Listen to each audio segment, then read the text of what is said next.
Good evening, ladies and gentlemen, and welcome to NOLA Theater Talk. My name is Alan Smason, and we want to welcome you to this show that has been our mainstay since beginning of April. We've been having these shows that have been hopefully working well with our theater community, connecting to them, supporting them throughout the period of this lockdown that we've had. I'm going to be having a very interesting discussion tonight. I wanted to let you know that those of you who are following us, that you can do so on the NOLA Theater Folk Facebook group, the theatercriticism.com Facebook page, as well as my own YouTube channel. Those of you who are going to be checking out the broadcast tonight who would like to make a comment or a question, please make sure that you would be so kind as to put the StreamYard.com Facebook link there that I had. That's going to allow StreamYard to basically, that's our platform here, to use the Facebook user names that you have, so that there's no problem there with them for privacy issues.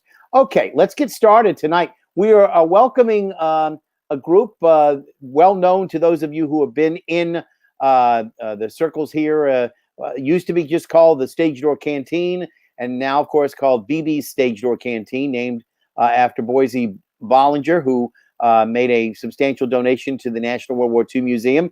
And the Stage Door Canteen, which now bears his name as BB's Stage Door Canteen, has been the place where much of the entertainment has been seen at the National World War II Museum. I am pleased to have the, again, I want to make sure I've got it right, the managing director for entertainment tonight will be joining us, and that is none other than Erica Jensen. Let's welcome Erica to the broadcast. Erica, how are you doing tonight? Hello, I'm doing well. How are you doing, Alan? I'm doing fine. But I noticed that just as we started, my computer started to make some noises. I'm getting little clicking sounds. Are you hearing them or not? No, not okay, good.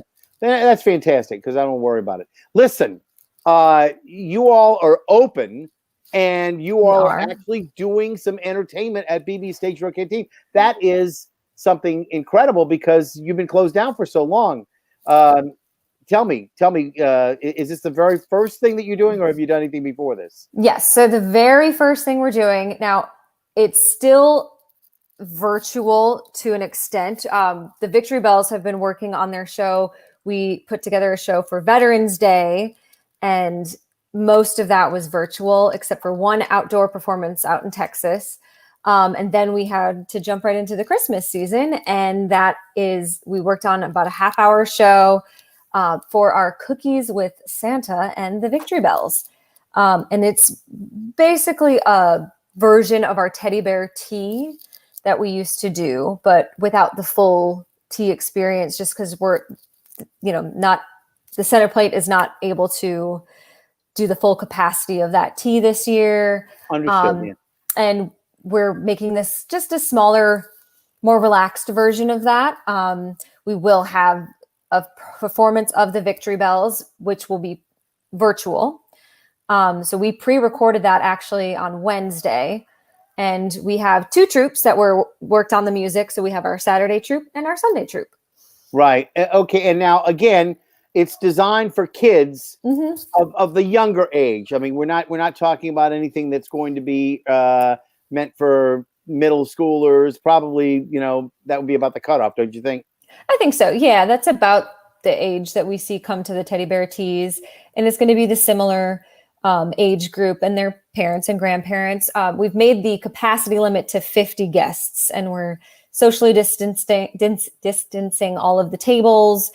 Just set them up today, actually. And our first one is tomorrow morning at 10 a.m. and it's actually sold out. So, well, that's fantastic. Now, so the one on Sunday still has some slots open. Just a few, yeah. Okay, and again, anybody going to ask? It's $50 a person, but kids 2 and under can get in for free. So if you've got a family of, let's say, 3, and you got an infant who's under 2, you can bring the baby with you, and then the other 2 can have fun.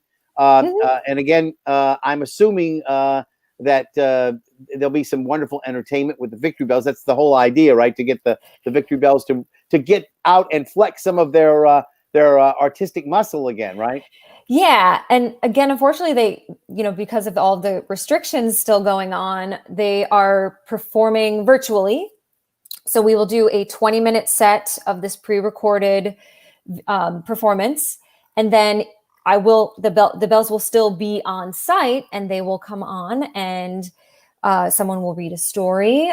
They will play bingo with the children and do a little craft. So then that will all happen while the kids get to meet with Santa.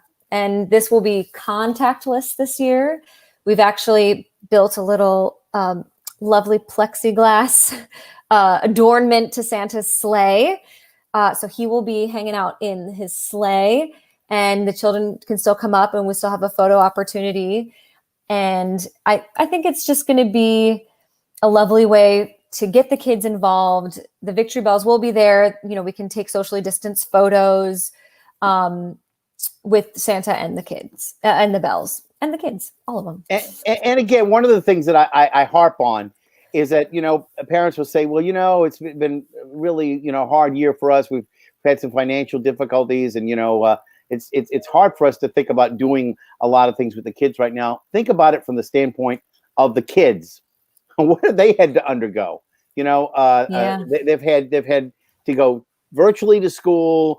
Parents have had to become their teachers. They don't have any interaction with any of the other kids.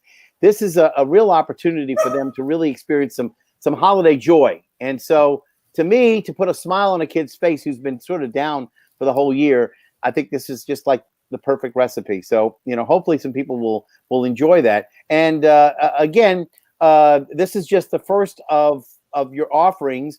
Again, this is going to be starting up tomorrow and then Sunday, and then every other weekend that's going to be coming up, I guess, until the 20th of December. So the last 2 dates will be the 19th, the 20th, and before that, I guess, will be the 12th and the 13th. And then, of course, coming up this weekend. So 3 weekends that you've got, and there are different times too. Some of them are at 10 o'clock, some are at 3 o'clock, some of them are, whatever. So you have to go on the website, right? Yeah, you can go to our website, National World War II Museum, and you can find it under events. It's probably one of the first events coming up.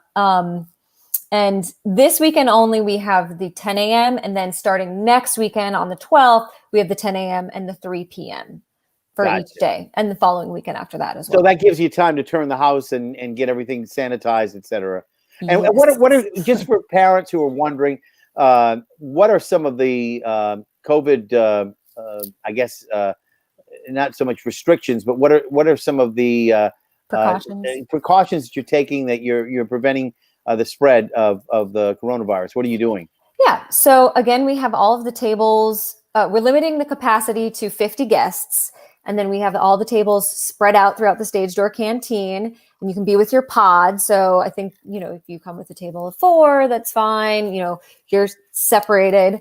If you are out and about walking around, which we don't encourage, you will have to have your mask. Servers will have your mask. You'll see me there tomorrow with my mask on. So everybody masked up, unless you're eating or drinking. But then we encourage everybody to put their mask back on. It's mandatory at the museum anyway for all of our guests. Right. And what kind of food are they offering? It's more like it's cookies. Cookies. Yep. And, cookies with Santa, and then we'll have some hot cocoa and of course some water. So cookies and hot cocoa with Santa, and the bells, of course. And so again, I said Santa will be socially distanced. And we'll have plexiglass between him and the lovely children this year. When they take the photo, they can pop the mask off, but then we'll have everybody put it back on. We will be wiping down. So we have a little Christmas tree area and a little bench and a stool that the kids can sit on next to Santa behind the plexiglass, or Santa's behind the plexiglass. And so we'll be wiping that down between each child as well. And I think we would only anticipate we only have like 25 kids tomorrow. So, we'll take our time, one group up at a time, up on stage, and just keeping everybody socially distanced. So I'd like to first off find out what you're having tonight, and I'll explain why I have my drink in. So what are you having? Malbec. Oh, Just a lovely little red wine. from where? You know, that's a great question. I think Argentina. Okay, all I don't right, know. it's okay.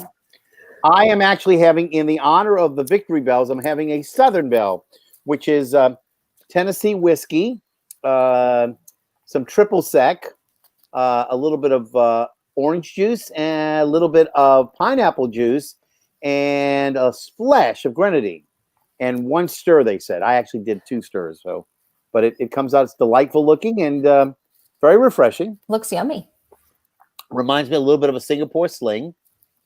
But again, I did that because of the Victory Bells and the Southern Belle. I thought it would be great. So let's bring in one of your Victory Bells who's going to be participating now. Is she a Saturday or a Sunday Belle? She is a Sunday Belle. Okay, very good.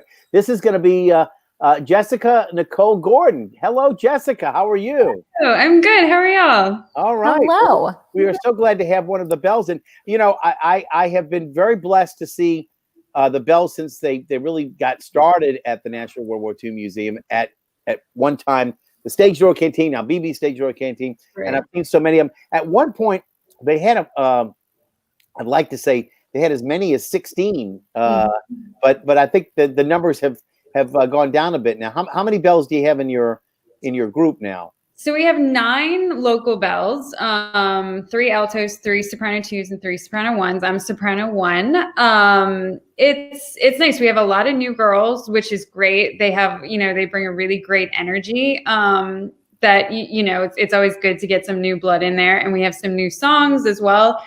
So, it's almost like we got a whole new show after quarantine because we just had the opportunity to create new things, and it's been really fun.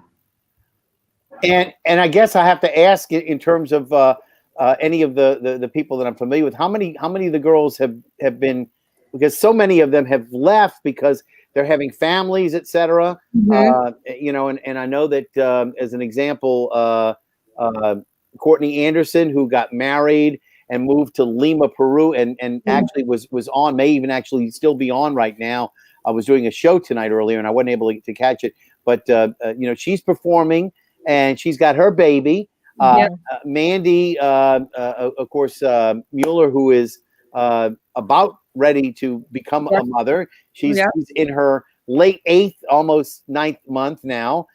And again, she's having her family. Emily Roethlisberger, another person who moved away from New Orleans, and she's starting her family as well. And so, I mean, it's just like one after the other. They've found that sweet spot where they're either getting married, having a baby, maybe both, or having to leave town for other artistic offerings. A good example, Christian Tarzetti left town to go to Disney World. She was Belle in the Disney production of Beauty and the Beast, but of course, as you know, the lockdown, and then of course there was a lockout because she was a member of the union, and Disney decided that they were not going to have union people there while they were returning. So I'm not quite sure where that all shakes out as to whether or not she'll be getting her job back soon or not. But as we all know, this is a business, the show business, as it were, is a business that's fraught with peril.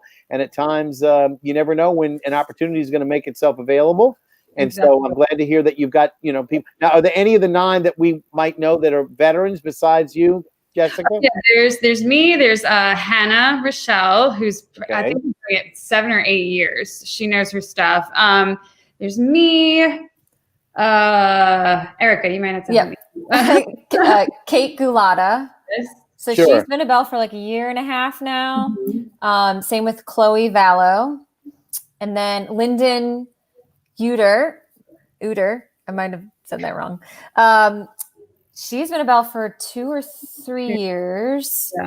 That's Miss Southwest. Okay, so then everyone else is new. Yeah. Now you also had Skyland, right? That was there. Is she still working? Or no, she moved to Florida during the pandemic. I think it was over the summer. That was Skyland Roussel, and again, I'm trying to remember some of the others who have been through the years. We've had a whole slew of people that I know that Chase Kaman at one time. Yep. working as a Victory Bell. And I think she is, of course, the very first stage door idol.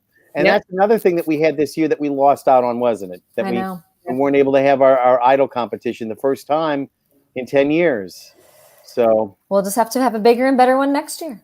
we hope, 2021. let's ring in that year quick. All right. Let me ask Jessica before. I know Erica's got a video to play, but Jessica, what is it about this particular show that you find compelling in terms of the material? Do you mean the regular Bell show or the Christmas show? The Christmas show that you're offering right now. Yeah. So I actually, because of my other job, I've never been able to be a part of the Christmas show. So I find myself incredibly lucky to be a part of it this time. And I think there's just an overwhelming feeling of not believing that it's actually Christmas time, that like we've made it through this entire year and we're finally here. And it's usually a time of celebration and a time when you're, hugging people and meeting with people and having parties, and you can't really do that this year. And so music has a way of kind of uplifting the spirit and, letting people celebrate, even if it's not in the traditional ways that we have in the years past. And again, this is for the kids, so you get all that extra joy too, right? Yeah, you want to make them. You don't want them to feel all the stress and the anxiety and everything that the adults are going through. So this show tends to be more caroling, right? As opposed to. It's a lot of songs you're going to recognize. It's it's beginning to look a lot like Christmas, Winter Wonderland, Frosty. Yes, it's a fun Frosty. There's like a kind of a cover of Jingle Bells that's really fun. Okay. Yeah. All right. Well, you know what, Erica, they say that if you want to share that out, you had that up there. Are you able to do that again? I can do that again. Yeah. Do you want me to just play one song? Because it is a whole thing, but I don't think we want to watch 20 minutes of it. No, let just cue up to the one, and once you've got it set up to go, we know that it works. I'll share it out for everybody to see. And make sure you put it on full screen. So when you're doing it, so we were able to see it. And again, anybody who has a comment, keep in mind that we're accepting comments tonight. We can put those comments right up and let everybody know that you're out there. Just go to StreamYard.com/Facebook. Let us know that you're interested in doing that. And let me go ahead and cue it up. You ready to go? I think so. Okay, here we go. Let's take it away. It really is the most wonderful time of the year. I just love looking at all the decorations and all the store windows. The trees and the lights really warm my heart. It's beginning to look a lot like Christmas everywhere you go. Take a look at the 5 and 10, glistening once again, with candy canes and silver lanes aglow. It's beginning to look a lot like Christmas. Toys in every store, but the prettiest sight to see is the holly that will be on your own front door. A pair of hop-along boots and a pistol that shoots is the wish of Barney and Ben. Dolls that will talk and we'll go for a walk is the hope of Janice and Jen. And moms and dads can hardly wait for school to start again. It's beginning to look a lot like Christmas everywhere you go. There's a tree in the Grand Hotel, one in the park as well, the sturdy kind that doesn't mind the snow. It's beginning to look a lot like Christmas. Soon the bells will start, and the thing that will make them ring is the carol that you sing right within your heart. Hello, everyone. We are the Victory Bells at the National World War II Museum. I'm Hannah. I'm Alex. And I'm Jessica. We are so excited to be spending the holiday season with you right here at our very own BB Stage Door Canteen. A pair of hop-along boots and a pistol that shoots is the wish of Barney and Ben. Dolls that will talk and will go for a walk is the hope of Janice and Jen. And moms and dads can hardly wait for school to start again. It's beginning to look a lot like Christmas. Soon the bells will start. And the thing that will make them ring is the carol that you sing right within your heart.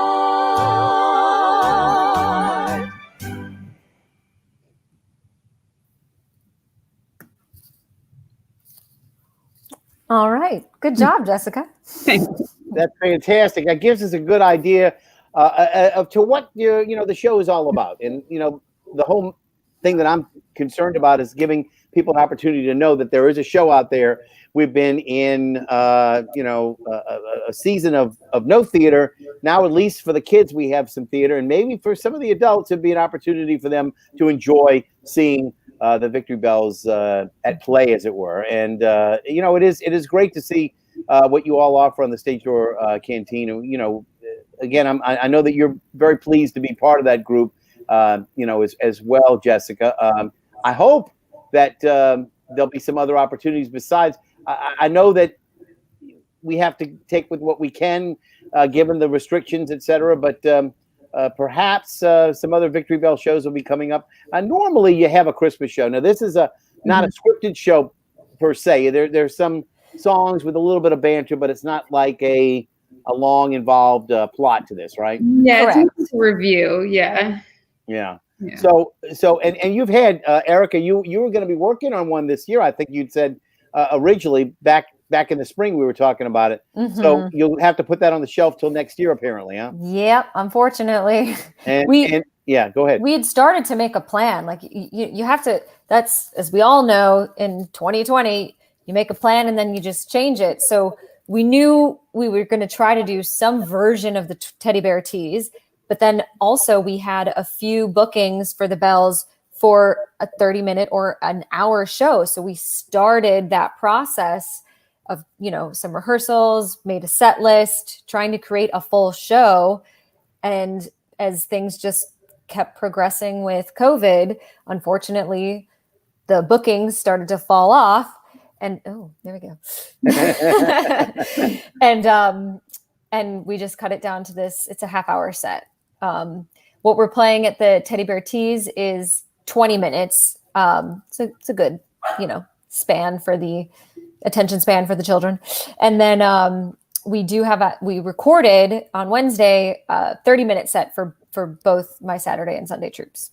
It sounds great. Now let me see if I can show a picture. This is, of course, the Bells. Is this from the session that you had? Was that correct? Yeah. And so again, usually the Bells are in red, white, and blue, but at Christmas time, I find out that they tend to be red and green and white. Is that correct? Yeah. So we had we actually brought a ton of costumes around, but we settled on those are the plaid dresses that you just saw. And then in the video, there we go. These are our well, I don't want to call you snowflake bells. That's not good. But our beautiful silver bells, silver and white. Yeah. And again, the plaid, as I was going to say, that mixes in with the motif with the green of the tree, etc. Mm-hmm. So it's a beautiful, job. Now, who does the costuming at the museum? Those I think were made by Denise Mixon. Uh-huh. And she's helped out with a lot of the costumes throughout the years. I would say majority. Last year we had Caleb Babb do the costumes for the Christmas show. The year before that, well, it was 2018. Yeah. I think Christian Tarzetti actually helped with those. I think she did. I think she did most of those. I don't know. Did you see? I got plunged into darkness just now. Oh, you're back. Luckily, I have a UPS. That's an uninterruptible power supply. So I didn't lose power. Wow. Although the you would expect that perhaps the modem would have, but it's plugged into the UPS. So, yay! Let me ask. And again, I don't know whether or not Jessica, you're going to be doing anything else? Are you planning on doing any other shows? Have you are looking to do anything other than the Bell shows, or? I haven't really been looking between Bells and my other job. I'm kind of booked up solid with my schedule. I'm always looking to see if there's anything that interests me. But yeah, I'm always open to new opportunities. I don't say no to much. Well, because there's so many different shows that on an annual basis, the World War II Museum has not just Victory Bell shows. You've got a full spectrum of different kinds of entertainment, and I mean, some of the things that you have could be something like a show about somebody like Johnny Cash, or Hank Williams, or Patsy Cline, and then you might have a straight play. I know you did Biloxi Blues one time, and then you might go into something like Dames at Sea that Bonu Gibson directed, and so you've had the Mysterious Wisterias, On the Air, all these original shows as well. So you have an opportunity to do more than just singing on stage and perhaps emulating what might have been the music of that era. There's a whole lot of different things. And we mentioned the Stage Door Idol. That is such a great competition. Jimmy Murphy is the MC, and of course all the people who are the judges. I've been very pleased to be able to be not only a judge, but in some years I actually helped do some of the auditioning process, and I'm happy to help out whenever I can, because I love to be able to see the talent on stage. And we had one of the Bells I know for 4 years running, was unsuccessful, and the 5th year she won the whole thing, and it's just like the perseverance, coming back, doing it, better, and getting more improved as you go along, feeling more comfortable in your performing skin, as it were. And it proved to everybody that it's a learning experience, and that you can actually have a great deal of talent, become ever more refined in the process. So, I'm really happy, and I'm sort of sad when I see people drop off. There are a couple of people who sometimes get so close, and they get so frustrated with the fact that they put all this in, this energy, etc. But it also happens to be that sometimes it's a lot of luck. I'll give you a really good example. The very first male, and I'm not sure if we had any males since that time, but Spencer Rockham, So. he came in as a wild card. He got one of the judges' votes during the time that he was up. He did not win, but he was a wild card, so that meant he got asked to be in the finals. And when he performed in the finals, he beat everybody. And so these are the stories you cannot make up. Now, and as a result, Spencer, who would have been performing his Elvis Presley show next month, right? Well, it's been postponed, I believe, right? Wasn't it supposed to be in January or so? Well, it was. I mean, Elvis ran for 2 months back in February, March. It was coming back, I think, this year. We were going to have it come back in the fall, and then that was one plan 8 months ago. So I'd love to see it come back. I'm sure he would too. I'm sure that cast would. It was just starting to gel and get going, because we had it as a Wednesday matinee, so you don't perform even a weekend. So I know we were all just getting into that when the COVID hit. Yeah. Well, I remember being one of the last shows I saw was in January last year when he was performing with the Elvis, the jumpsuit, or whatever you want to call it. And I have a picture of him and me together. And again, it was one of the last shows I said before the shutdown. I'm just sorry that we haven't had much able to be performed. That his talent is sort of like everybody else on the sidelines, stifled. It's a shame. And I revel in going to New York and being able to see all the Broadway shows, et cetera. And all of those people are out of work, not just the performers, but the technical people, and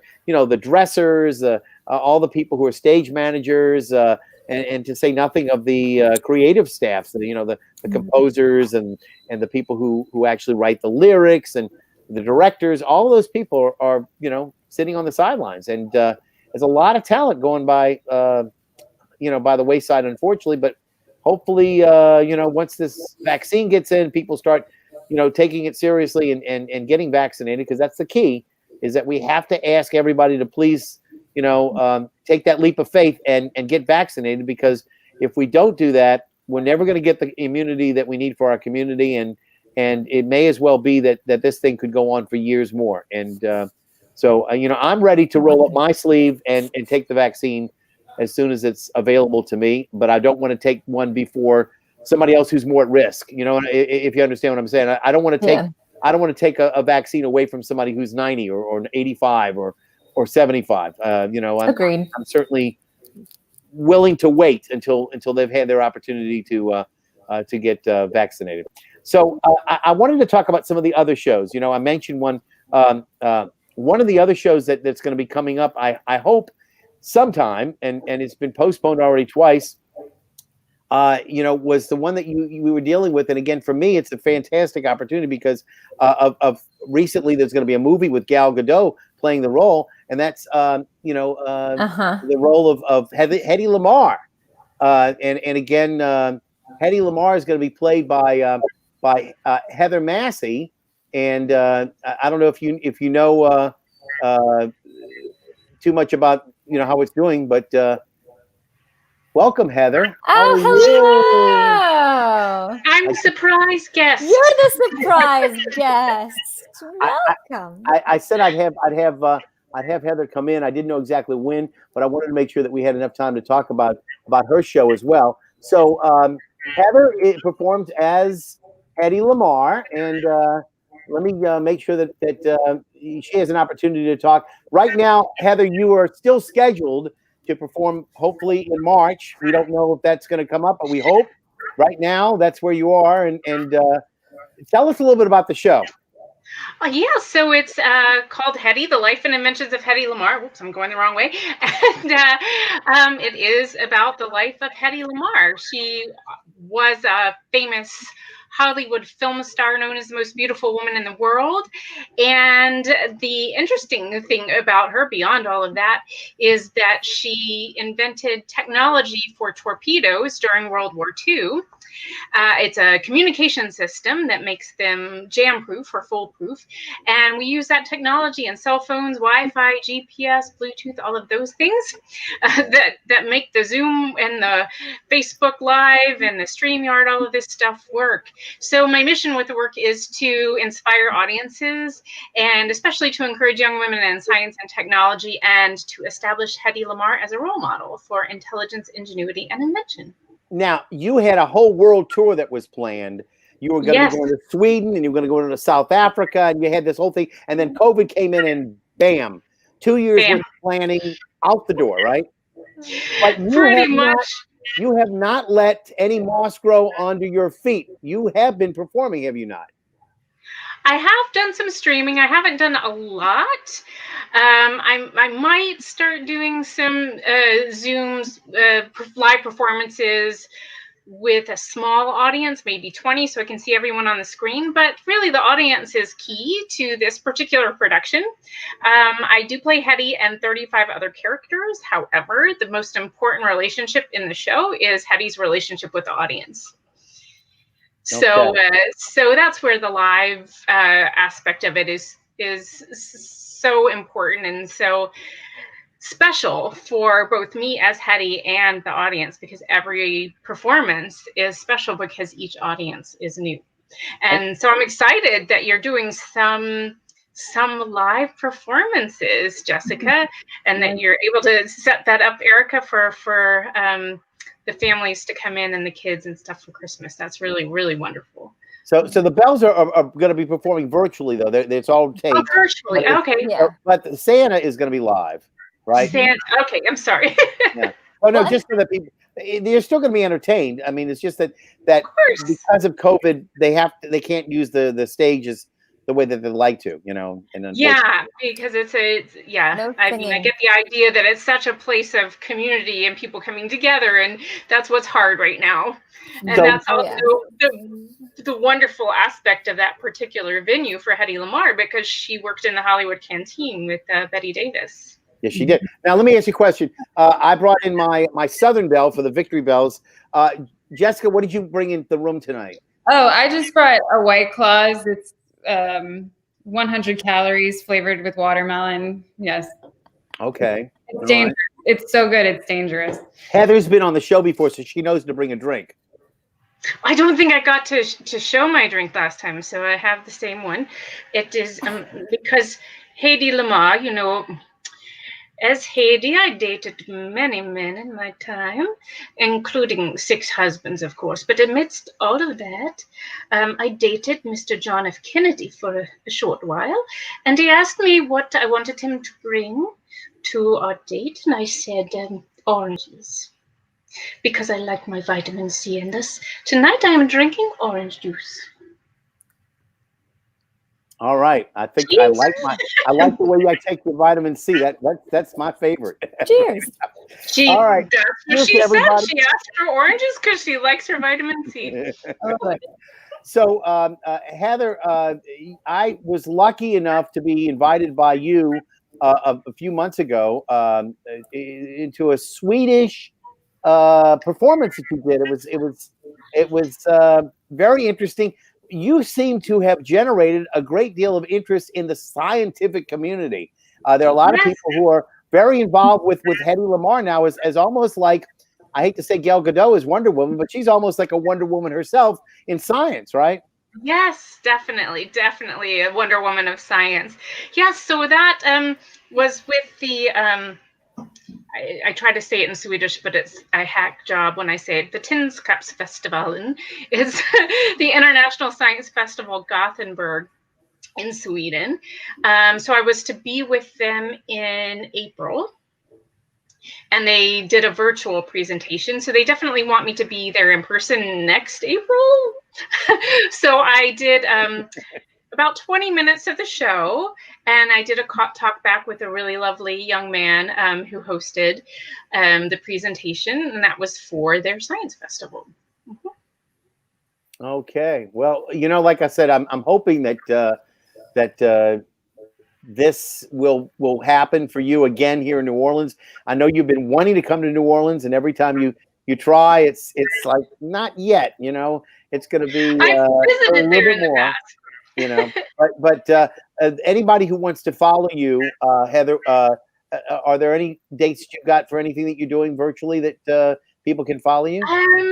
I may be planning something soon, but nothing definite. But you can go to my website, heathermassie.com. So it's Heather M-A-S-S-I-E. There, heathermassie.com, and I have some of the rescheduled dates, but I'm not sure what's going to stick. But we'll see about March right now with BB Stage Door Canteen. We're penciled in for March 19th through 28th, 2021. Okay, well that's good. And I know there's a picture of you on a battleship, or maybe something simulating a battleship. That's actually a submarine. Submarine. Yeah. Okay. So the USS Ling. It was at the New Jersey Naval Museum that had just the week before this kind of been dismantled. Don't they have a facsimile of a submarine at the World War II Museum of some sort in that back room there, and where the Boeing Museum is? Yeah, the Tang exhibit. Yeah. Mm-hmm. I've actually been on another submarine that they had. I think I want to say it was near the somewhere where I was in Charleston. I think where they have a submarine that's next to it. I don't think the Kid has a submarine next to it up in Baton Rouge, but I think this was in Charleston that I went to see I'm pretty sure it was Charleston. Yeah, Charleston. They had a submarine that was there. There was an exhibit. It's hard to find submarines to get into. You know, they don't let too many people go into it. I did a photo shoot that I haven't gotten the photos from on one in Arkansas. Okay. Yeah, in North Little Rock. They have, it's, I guess, one of the only, or if not the only, inland maritime museums. Oh. Yeah. Okay. Yeah, so they had one. And then I performed also on the USS Intrepid, and they have a submarine there as well. I didn't perform on that, but I performed on the ship. Yeah. Well, the Intrepid, of course, is in New York Harbor, right? Yes. Yeah. Yes. Well, Heather, I want to thank you for being with us tonight and promoting a little bit more of the show. And I'm keeping my fingers crossed because I know that there's a lot of people out there who are very interested, especially now that Gal Gadot is going to be doing that movie on Hedy Lamarr. A lot of people are interested in that. A lot of people are interested in seeing you perform. Because you've won a number of different awards for your show. Your presentation, has met with a favorable response to the critics. So I just hope that we all get a chance to enjoy seeing your version of Hedy Lamarr as well as on the big screen with Gal Gadot. But I want to thank you for being here and wish you a very happy holiday season. Merry Christmas. Happy Hanukkah to Hedy. So yes, although she wouldn't, she'd say no, Merry Christmas. Yeah, she probably would. But yes. All right. Well, anyway, I want to thank you for being here. All right, and we're going to finish up with Erica and Jessica. Thank you so much for being here tonight. Thank you. All right, have a good night. Good to see you. All right. Thank you, Erica. Thank you, Alan. Nice to meet you, Jessica. Thank you. All right. So again, we are looking forward to seeing what's coming up in the rest of this next year. Aside from Heather's show, what else is on the books? I mean, it may not happen, but what else are you planning as of right now? Like you say, you plan for this and then you change plans if you have to. But what else is on the books for this coming year? Well, before I say all that, I think Jessica, she's down there for me. Oh. I think she said she had to head out a little earlier today. Yeah. We're glad to have you too. Okay? Yeah, sorry, I just have to run out. I had plans, but it was so nice to be here. Thank you for being here. Absolutely. Hopefully we can do this again sometime. All right. I'll see you Sunday. Take care. All right. Bye now. So let's get it. So what else do we have on the books right now? Whether it happens is remaining to be seen, but you never know. So, well, everything from basically, April, March of 2020, we're trying to squeeze into the rest of the museum does fiscal years July to July. So this is still fiscal year 21 that we're trying to squeeze in. So Hedy's on there. We had a Johnny Cash. He's scheduled to come back. We have a Hank Williams and then and of course, Victory Bells is, I think that's going to be the first thing to come back as soon as we can do indoor live performances with singing.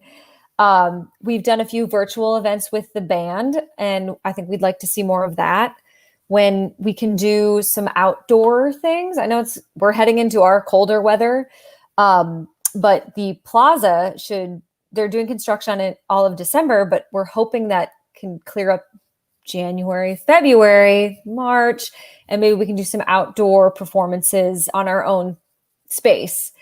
And then, how is the Liberation Pavilion coming? How's that? Is that still being constructed, or are they slowing that down, or is that still being worked on? It's still being worked on. They've broken ground for it, and I believe I think they're working on it today, and they're also working on the Canopy of Peace. Yeah. And so I haven't paid attention to the construction meetings, but they're definitely working on the plaza right there. And so when they're done with that, I think it's through this month. We're hoping that we can. Some of it will always be blocked off because they're going to start building that building, which I think the facade is supposed to be done by the end of next year. I don't know if that timeline's been pushed back, but I know the building is still going to be built. Because I think they're at the majority of the funding for that. Yeah. Well, again, that's the last building in the master plan, correct? That's what started out with just one building, is a massive campus that nobody could have predicted, and again, a center for learning, a center for scholarly work that has all kinds of fantastic audiovisual, and networking and things of that sort that you just cannot conceive. And again, it started out just as the D-Day Museum, and thankfully through the perseverance of the people associated with the museum, people who are in the top leadership, it's become more than just that. And if it weren't for the fact that New Orleans was the location for the Higgins factory, if you will, it might not have been built here, but Yeah. leave it to Stephen Ambrose and of course we mentioned Manny Mueller. Obviously Nick Mueller was very involved with that as well, and we hope that we can see some more people coming in for some of the big events that will always be hosted here, especially on July the 4th and certainly on Veterans Day, and just the fact that you're able to pay homage to the very few numbers of people who served in World War II who are still around. Yeah. It's every day thousands and people are dying from COVID, and I don't know how many of the people who served in World War II are still around compared to what there were just a few years ago. But I know the numbers are not good, and it's just an unfortunate situation that as we move on in time, that more and more of them are gone, and only a few of them remain. That's one of the other things that I enjoy thinking about with the Liberators Pavilion is the fact that a lot of people who were here to talk about the story of the Holocaust, are gone. They've died. We just lost 6 major members of the European community who would comment on what was going on, during World War II, during the Holocaust, and who would speak before different venues and inform people. And they died within the last couple of months. 6 people. So those people who were here to comment now are going to have to be enshrined through audio, video, or some other method, maybe some written correspondence, so that their words and their memories will be preserved, so that people will understand how horrible that situation was, and hopefully we learn from our past and never ever let it happen again. In terms of your outlook in terms of the COVID, etc. I mean, notwithstanding, we have a lot to thank for people who are generous in their largesse, as it were, in terms like people like Boise Bollinger, with BB. I mean, are they still soliciting campaigns now for that, or have they pretty much diminished that, or is that still ongoing as far as the fundraising? Because at one point, you had to build buildings. Now, as you said, much of that capital campaign for that last building's been realized. So what are they going to do after that? Have they got any other ideas about what they want to do after they finish building that last building, the last bricks put into place, and the mortars, finished? They should just fundraise for the entertainment department all the time. I think you're right. That's a good idea. Let's get a little upgrade, and my production budget could skyrocket if we're doing that. I don't actually have the answer to that. I know that they're still, they've got to fundraise all the time, and especially throughout all of this. I know, we had some of the PPE, that's not right. Well, the payment protection, PPP, I think it was. PPP, not PPE. Yeah. That's equipment. Yeah. Right. But they did some fundraising for COVID initiatives and to keep the place and the doors open. But y'all there's always a tremendous cutback in terms of personnel. They let go a lot of people who have been there. And you talk about fundraising. I know one of them was a good friend of mine, and I'm not going to mention her name, but she was a major fundraising person, and she was let go. And so when you cut your fundraisers, it's kind of one of those things like those are the people who help grease the wheels and make things in the future happen. So when you let those people go, it's a significant loss. And they can let go. I hate to say it, they can let go some people like the music directors from time to time. People who are entertainment. I hate to say it. They don't say that here. but the people who raise the money, the millions and millions of dollars that's necessary to get the thing going along. And I've seen it at other places too, that the budgets have been scrubbed, and we're working with a lot less people, and so we're having to make do with a lot less. And so I hope that that once the doors open and once people start coming back in the bigger numbers, that they'll be able to rehire some of those people, because I know that would help y'all. Yeah, and I think that's the plan too. I mean, I can really only speak for my department, but as soon as we get more shows going, I mean, I know it's been a lot of work just for these Cookies with Santa and the Bells, and I miss my my entertainment department, but yeah, I think if we do more entertainment, more productions, anything more than what we're doing right now, like I know we need people. And I know normally New Year's Eve would be a big show for you all, and so nothing this year, huh? Unfortunately, not. Yeah, it's a shame, you know. Well, you know, like I say, I understand. In terms of the Stage Door Idol, is that still on the books for this year? Possibility? Yeah, I mean, I will budget it in, and I will make the plan for it, and then we got to see how 2021 starts playing out. I would love to. I love it as well to do Stage Door Idol again. We do have 2 new shows that we're going to try to put on in the spring. Again, we'll see if that's spring or that's fall. But we do want to do a Ella Fitzgerald and Billie Holiday show. Oh, wonderful! That is going to be written. It's actually, I'm pretty sure she wrote most of it already. But I've been working with Brittany Williams, who was our Stage Door Idol winner. That's correct. 2015. No, she was 2019. 2019. Okay, that's right. So she was our last one. Yeah. Oh, that's right. The last one. Yeah.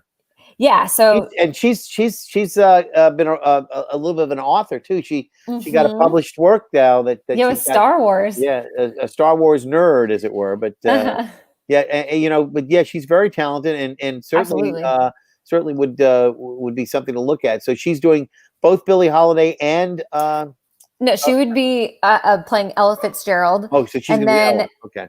I'm hoping to get Ms. Karis Gullidge back to play Billie. Okay. So that's a production on the horizon, as well as working on a Louis Armstrong show. You bring up you know, the fact that that those particular performers and of course those icons, as it were, in jazz and blues, you know, were of color, and we've had a summer dealing with all of these issues, etc. And I know that the World War II Museum has been taking some criticism from some people from outside and inside the theater community. I guess the question is, are you all working on ways to incorporate more diversity, more inclusion, more equity in your programming? Absolutely. I mean, I think about it daily, and those 2 shows are on the horizon, like I mentioned, and you know, we can only keep learning from it. The museum is doing diversity, equity, and inclusion training, which, you know, starts this month, and I am only excited and hoping and can't wait for us to take it further. Yeah. And you know, I can definitely I can see where we need some work, and I'm just excited to do that work. And you know, well, you know, if you ever are thinking about some topics or some people to deal with, he wasn't from New Orleans, but he made a song about being in New Orleans, very famous, and that was Saturday Night Fish Fry. If you ever get a chance to do any Louis Jordan, I would really love to see what you all could do with that, because it's a perfect stage, and the Victory 6 band might be able to be expanded to do some Louis Jordan as well. Now, obviously, you know, you might have to use some other people as front people, obviously, for the roles. But I would love to see you know, that done as well, because you know, that's music of the era, a little bit past World War II. But again, I think that you know, it's still evocative of that same era. And Louis Jordan was one of the originators. I really truly believe one of the originators of what we call rock and roll now today. And some of the stuff that he did was way ahead of its time. You know, so and the other thing I know that you were going to be doing that again, COVID related, but they were going to be doing a show about Louisiana during World War II. And has that show been sort of shelved as well, or is that something you're still going to work on later that you were doing? It got canceled at one point. I think it was like last May, not this past May, but the May before, and they were going to bring it back in 2020. But you know what I'm talking about? Maybe not. Maybe not. Yeah, it was. Yeah, if you don't know about it, you're the last one. But it was a show about Louisiana's participation in World War II. I can't remember what it was. Sort of set in the Cajun area or the Bayou or whatever. But it was never did happen, and I was very interested in seeing how it played out. And it may have been before you're actually taking over, if I'm not mistaken. That's exactly what happened. So it might have been actually maybe the year before that it got shelved for whatever reasons. But I think that the kind of work that you all do is fantastic there. We did have one comment and said, "Good to be with you." Yeah, great to be with you. I'm not quite sure. Oh, thank you, Facebook user. Again, I ask people if you ever go on and you want to put your name up, well, we know who you are when you say "great to be with you." You have to do this. You have to go to StreamYard.com/Facebook and give StreamYard the permission to use your name if you're a Facebook user. We had a couple of other comments that came in from YouTube, but they were of a, shall I say, a less delicate nature. They were, I think, some people trying to play with our emotions. So I leave it at that. We're getting towards the end of the night, and I again want to thank you for being here. This is a great opportunity for us to hear about what's going on. A couple of weeks back, JPAS put on what for me was the first live show, a one-man show, dealing with and again, something maybe you all might be interested in bringing back, a fellow by the name of Douglas Terrell. I don't know if you heard about it. Yeah. A fantastic one-man show, literally about the American soldier. And I thought that he did, really outstanding job, a wonderful acting job. He had a lot of emotion that he brought into it. And he had some very fine material. Probably the most well-known of which was the Sullivan Ballou letter, the major from the Northern Army who wrote to his wife right before he died at the Battle of Bull Run. And most people remember that emotional letter that was in the Civil War that Ken Burns had done. But it actually, was only one of the pieces that he did.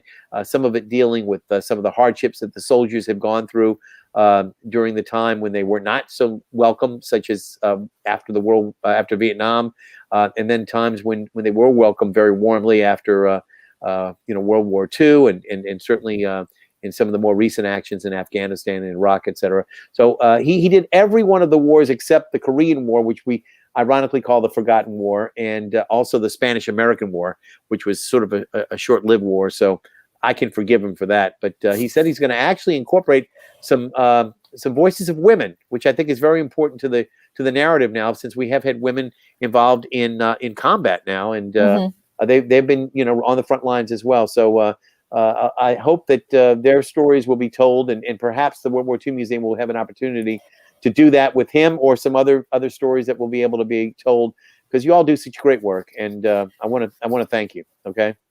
Well, thank you for having me on, and I'm glad this is an awesome opportunity to kind of talk about what we've been up to and what we hope to be doing come the spring, summer. And for right now, though, here comes Santa Claus. Cookies with Santa and the Bells. That's starting tomorrow. It's sold out, but on Sunday there's still a few seats left, and then the following 2 Saturday and Sundays. Check National World War II Museum.org, I guess it is. Yes. And then it's spelled what? National World War and then the number 2. Yes. Okay. National WW2. WW2 museum.org, not .com. And again, we look forward to seeing you as we move into 2021. And if you want to, it's as I said, tickets are available online. Just get your tickets and go have fun with the kids. Give the kids a little bit of a holiday treat. They need it, and maybe the parents and the grandparents will enjoy it as well. I think they will. I hope they'll have a lot of fun. And thank God, bless you for everything you do, Erica. Bless the Bells. And again, have a wonderful night. I'm going to say goodnight to everybody. Stick around for just a little bit. I'm going to say goodnight to you privately. In the meantime, I want to remind everybody that this Monday we have a wonderful guest who's going to be on our show, and that's going to be none other than Leslie Castay. Leslie's going to talk about her upcoming cabaret show called Crazy World. Also talk about something that was just revealed today. That is that Mandatory Merriment. That's the Christmas show she wrote with Ian Hawke that they've done for the last couple of years. It's going to be returning in a virtual setting at Southern Rep. Let's check that out and see and support them as well in their efforts. So again, Leslie Castay on Monday night. We'll talk all about all of her things that will be coming up. And again, in the meantime, this coming week from now on Friday night, and Mahoney Kadar, that you may remember, who's been on, of course, many movies and things of that sort that she's done. Going to be on a Lifetime movie. We're going to talk about that. That's coming up later in the month. But some of you may remember her from Bad Moms, The Walking Dead. She played Elvis Presley's mom in a TV movie, Gladys Presley. She'll be on with us. She's a member of the faculty at Loyola University and doing a great job there too, teaching. And again, I just really want to tell everybody we're so thankful when we get people to come on the show. If anybody has any suggestions, please feel free to let me know. Send them to me as best you can. Appreciate hearing from you. And that'll do it for tonight. Again, this has been NOLA Theater Talk, and my name is Alan Smason. And again, I will see you at the theater.